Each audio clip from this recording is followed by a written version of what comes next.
Hello friends, मैं अमित सूरज computer से आज आपको बताता हूँ HP ProBook 640। ये लैपटॉप है G2 हमारे पास। इसमें आप देखोगे हमने ऑन किया हुआ है इसको, पर इसमें डिस्प्ले नहीं बन पा रहा है।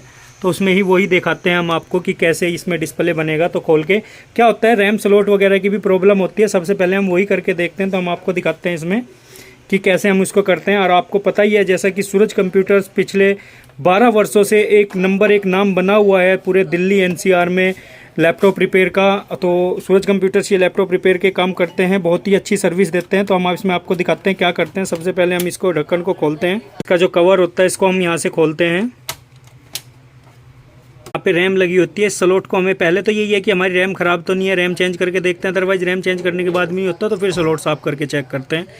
तो ये हम ऐसे रैम स्लॉट को साफ़ करते हैं। इसमें थोड़ा IP लगाना पड़ता है हमें। IP से इसको साफ करके हम अब रैम लगा के दिखाएंगे। रैम साफ़ करने के बाद हमने ऑन